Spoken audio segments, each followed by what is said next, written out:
గణపతయే నమః. వినాయక వ్రత కథ.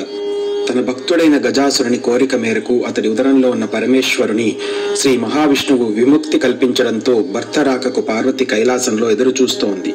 శివుడి కోసం ఎదురుచూస్తూ స్నానానికి సిద్ధమైంది. స్నానానికి వెళుతూ దేహానికి నలుగుపిండి అద్దుకుంది. పరధ్యానంలో ఆ పిండితోనే ఓ ప్రతిమను తయారు చేసింది. చూడముచ్చటైన ఆ బాలుడికి తండ్రి ఉపదేశించిన మంత్ర సాయంతో పార్వతి ప్రాణం ప్రతిష్ఠ చేసింది. గణాధిపత్యం. దివ్య సుందరమైన ఆ బాలుని వాకిట కాపలా ఉంచి తాను స్నానానికి వెళ్ళింది. అంతలో అక్కడికి వచ్చిన శివుడిని ఆ బాలుడు అడ్డుకున్నాడు.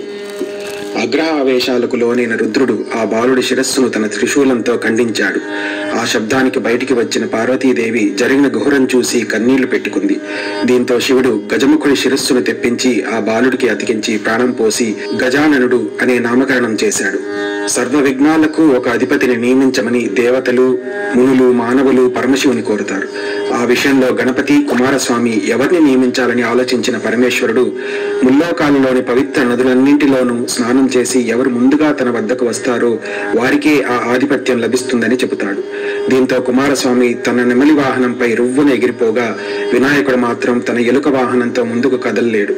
దీంతో నారాయణ మంత్రం జపిస్తూ తల్లిదండ్రుల చుట్టూ ప్రదక్షిణ చేస్తాడు. ఆ మంత్ర ప్రభావంతో ప్రతి తీర్థంలోనూ కుమారస్వామి కంటే ముందు వినాయకుడు ప్రత్యక్షమవుతాడు. ఆ విధంగా 3 కోట్ల నదుల్లో వినాయకుడే ముందుగా స్నానమాచరించడం చూసిన కుమారస్వామి కైలాసానికి వెళ్లి మహిమాన్వితుడైన అన్నగారికే ఆధిపత్యం ఇవ్వమని తండ్రిని కోరుతాడు. ఆ విధంగా వినాయకుడు విఘ్నాలకు అధిపతి అవుతాడు. గణేశుడి శక్తి సామర్థ్యాలను పరిశీలించి భాద్రపద శుద్ధ చవితి నాడు గణాధిపత్యం కట్టబెట్టాడు. ఆ రోజున తనకు భక్తితో సమర్పించిన ఉండ్రాళ్లు, కుడుములు, పిండి వంటలు, పండ్లను సృష్టిగా తిన్న వినాయకుడు నడవడానికి ఇబ్బంది పడుతూ కైలాసం చేరుకున్నాడు. శివుని శిరస్సుపై ఉన్న చంద్రుడు గణనాథుని అవస్థలు చూసి ఫక్కున నవ్వాడు. రాజదృష్టి సోకితే రాళ్లు కూడా నుజ్జవుతాయి. విఘ్ననాథుని ఉదరం పగిలి అందులోని ఉండ్రాళ్లు, కొడుములు బయటకు వచ్చి అచేతనుడయ్యాడు. దీంతో ఆగ్రహించిన పార్వతీదేవి, పాపాత్ముడా, నీ దృష్టి సోకి నా కుమారుడు అచేతనంగా పడి ఉన్నాడు. కాబట్టి నిన్ను చూసిన వారు పాపాత్ములై నీలాప నిందలు పొందుదురుగాక అని శపించింది. ఋషిపత్నులకు నీలాప నిందలు. పార్వతీదేవి చంద్రుని శపించిన సమయంలో సప్తఋషుల భార్యలతో కలిసి యజ్ఞం చేస్తూ అగ్నిదేవునికి ప్రదక్షిణం చేస్తున్నారు. అగ్నిదేవుడికి ఋషిపత్నుల మీద మోహం కలిగింది.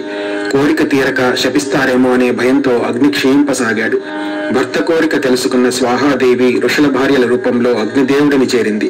అగ్నిదేవునితో ఉన్నది తమ భార్యలేనని భ్రాంతి చెందిన ఋషులు వారిని విడిచిపెట్టారు. శాపగ్రస్తుడైన చంద్రుని చూడటం వలనే ఋషుల భార్యలు నీలాప నిందలకు గురయ్యారని దేవతలు గ్రహించారు. వీరందరూ బ్రహ్మదేవునితో కలిసి కైలాసానికి వెళ్లారు. మరణించిన విఘ్నేశ్వరుడిని బ్రహ్మదేవుడు తిరిగి బ్రతికించాడు. తర్వాత పార్వతీదేవితో, అమ్మా, నీవు చంద్రునికి ఇచ్చిన శాపం వలన ఆపద కలిగింది, కావున శాపాన్ని ఉపసంహరించుకో అని కోరాడు. అప్పుడు పార్వతీదేవి, ఏ రోజున చంద్రుడు విఘ్నేశ్వరుడిని చూసి నవ్వాడో ఆ రోజు చంద్రుని చూడకూడదు అని శాపాన్ని సవరించింది. ఆ రోజు నుంచి అందరూ భాద్రపద శుద్ధ చవితి నాడు చంద్రుని చూడకుండా జాగ్రత్తగా ఉండి సుఖంగా ఉన్నారు. ఇలా కొంతకాలం గడిచింది. శమంతకోపాఖ్యానం. ద్వాపర యుగంలో ద్వారకలో నివాసం ఉన్న శ్రీకృష్ణుడిని నారదుడు కలిశాడు. కాసేపు పిచ్చాపాటి మాట్లాడాక, స్వామి, ఈ రోజు వినాయక చవితి. పార్వతి శాపం కారణంగా చంద్రుని చూడకూడదు, నేను వెళ్తాను అని కృష్ణుడికి చెప్పి నారదుడు వెళ్లిపోయాడు. ఆ రోజు రాత్రి ఎవరూ చంద్రుణ్ణి చూడకూడదని పట్టణంలో శ్రీకృష్ణుడు చాటింపు వేయించాడు. శ్రీకృష్ణుడికి పాలంటే ఇష్టం. ఆ రోజు రాత్రి శ్రీకృష్ణుడు ఆవు పాలను తాగుతుండగా పాత్రలోని పాలలో చవితి చంద్రుడి ప్రతిబింబాన్ని చూశాడు.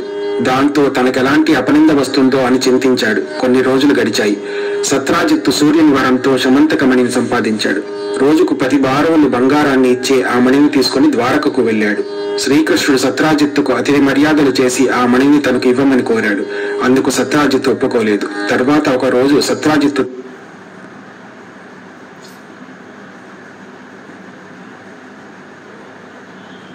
తమ్ముడు ప్రసేనుడు శమంతక మణిని మెడలో వేసుకుని అడవికి వేటకు వెళ్ళాడు. అడవిలో ఒక సింహం ఆ మణిని చూసి మాంసం ముక్క అనుకుని ప్రసేనుణ్ణి చంపింది. ఆ మణిని నోట కరుచుకుని పోతున్న సింహాన్ని జాంబవంతుడు చంపాడు. శమంతక మణిని కొండ గుహలో ఉన్న తన కూతురు జాంబవతికి ఆట వస్తువుగా ఇచ్చాడు. మరుసటి రోజు సత్రాజిత్తు తమ్ముడి మరణవార్త విన్నాడు. శ్రీకృష్ణుడే తన తమ్ముడిని చంపి శమంతక మణిని అపహరించాడని నిందించాడు. శ్రీకృష్ణుడు అది విన్నాడు. భాద్రపద శుద్ధ చవితి రోజు చంద్రబింబాన్ని చూసిన దోషం వల్ల తన మీద నింద పడిందనుకున్నాడు. శమంతక మణిని వెతుకుతూ అడవికి వెళ్ళాడు. ఒకచోట ప్రసేనుడి శవం కనిపించింది. అక్కడ నుంచి సింహం అడుగులు కనిపించాయి. వెతుకుతూ వెళ్లి ఒక పర్వత గుహలోకి ప్రవేశించాడు. అందులో ఉన్న ఉయ్యాలకు కట్టిన మణిని చూసి దానిని తీసుకుని బయటకు రాసాగాడు. వెంటనే జాంబవతి పెద్దగా ఏడ్వసాగింది. కూతురి ఏడుపు విని జాంబవంతుడు కోపంతో శ్రీకృష్ణుడిపై యుద్ధానికి తలపడ్డాడు. వారిద్దరి మధ్య 28 రోజులు యుద్ధం జరిగింది. జాంబవంతునికి శక్తి తగ్గిపోయింది. తనతో యుద్ధం చేస్తున్నవాడు శ్రీరామచంద్రుడు అని తెలుసుకున్నాడు. త్రేతాయుగంలో జాంబవంతుడు శ్రీరాముడితో యుద్ధం చేయాలని కోరాడు. ఆ కోరికను ఇప్పుడు శ్రీకృష్ణుని రూపంలో వచ్చి తీర్చాడని గ్రహించాడు. శ్రీకృష్ణుడికి నమస్కరించి శమంతకమణితో పాటు తన కుమార్తె జాంబవతిని కూడా ఆయనకు సమర్పించాడు. శ్రీకృష్ణుడు శమంతకమణిని తెచ్చి సత్రాజిత్తుకు ఇచ్చాడు. నిజం తెలుసుకున్న సత్రాజిత్తు తనను క్షమించమని శ్రీకృష్ణుడిని వేడుకున్నాడు. తన కుమార్తె సత్యభామని ఇచ్చి వివాహం జరిపించాడు. శమంతకమణిని కూడా శ్రీకృష్ణుడికి ఇచ్చాడు. ఆ సమయంలో అక్కడికి వచ్చిన మునులు శ్రీకృష్ణుడితో, మీరు సమర్థులు కనుక మీపై పడిన నిందను పోగొట్టుకోగలిగారు. మా వంటి వారికి ఏది గతి అన్నారు. భాద్రపద శుద్ధ చవితి నాడు యథావిధిగా వినాయకుని పూజించి ఈ శమంతకోపాఖ్యానాన్ని విని అక్షతలు తలపై వేసుకున్న వారికి ఆ రోజు చంద్రదర్శనం అయినా కూడా అపనిందలు కలగవు అని శ్రీకృష్ణుడు చెప్పాడు. ఆనాటి నుంచి ప్రతి సంవత్సరం భాద్రపద శుద్ధ చవితి రోజు దేవతలు, మహర్షులు, మనుషులు తమ శక్తికి తగినట్లుగా గణపతిని పూజించి తమ కోరికలు తీర్చుకుంటున్నారు. ఈ కథను చదివి గాని విని గాని తలపై అక్షతలు వేసుకుని వినాయక వ్రతాన్ని ముగించాలి. చివరగా వినాయకుని ఎదుట వీలైనన్ని గుంజీలు తీసి సాష్టాంగ నమస్కారాలు చేయాలి. కథ పూర్తయిన తర్వాత స్వామికి మంగళహారతులు ఇవ్వాలి. అనంతరం ఉద్వాసన మంత్రం చెప్పుకోవాలి. ఓం గం గణపతయే నమః.